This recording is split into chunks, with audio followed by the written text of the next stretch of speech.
मद्देनजर रखते हुए श्रीमान एसपी साहब के निर्देश पर सीओ 5th श्री राजेश मिश्राम जी और एसएचओ बोरखेड़ा महेंद्र मीणा जी के नेतृत्व में एक टीम का गठन किया गया, जिसको ये निर्देश दिए गए थे कि आप अपने इलाके में जो बढ़ रही हैं मोटरसाइकिल चोरी और साथ में सिटी के अन्य थानों में भी जो मोटरसाइकिल चोरी की वारदातें बढ़ रही हैं उनको ट्रेस करें।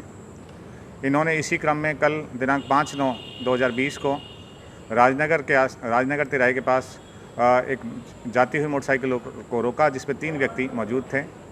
उनसे पूछताछ की गई। पूछताछ पे ये ज्ञात हुआ कि उन्होंने सिटी के और ग्रामीण के तथा आसपास के अन्य ज़िलों से भी लगभग 31 मोटरसाइकिलें चोरी की हैं, जिनमें से 15 प्रकरण शहर के विभिन्न थानों में दर्ज हैं।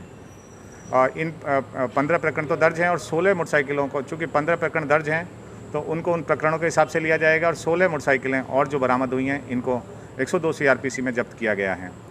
चूँकि 2 मुलजिम राजू और नवल, इन दोनों को अभी PC रिमांड प्राप्त किया जा रहा है। PC रिमांड प्राप्त करने के बाद इनसे और भी बरामद होने की पूरी संभावना है।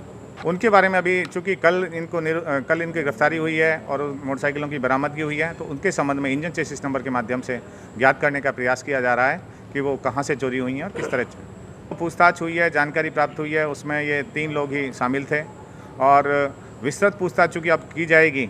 कल इनको जब गिरफ्तार किया गया और आज PC प्राप्त करके इनसे विस्तृत पूछताछ करने के बाद ही ज्ञात हो सकेगा कि इनके साथ और भी कोई गैंग में जुड़े हुए हैं या नहीं। इन लोगों ने अपने जो रिहायशी इलाका था वहाँ पे बाड़े में इनको मोटरसाइकिलों को छिपा के रखा हुआ था, वहीं से इन मोटरसाइकिलों को अभी तक बरामद किया गया है।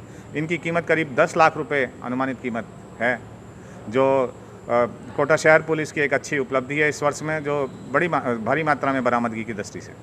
अभी इस संबंध में विस्तृत पूछताछ की जा रही है, उसके बाद ही स्पष्ट कर पाएंगे कि क्या महंगे शौक या इनके कारण इन्होंने किया है। क्योंकि अभी तक ये इन चीज़ों को बेच नहीं पाए थे, इन मोटरसाइकिलों को इनके पास से ही बरामद हो गई हैं, तो इस संबंध में विस्तृत अनुसंधान के बाद ही स्पष्ट किया जा सके।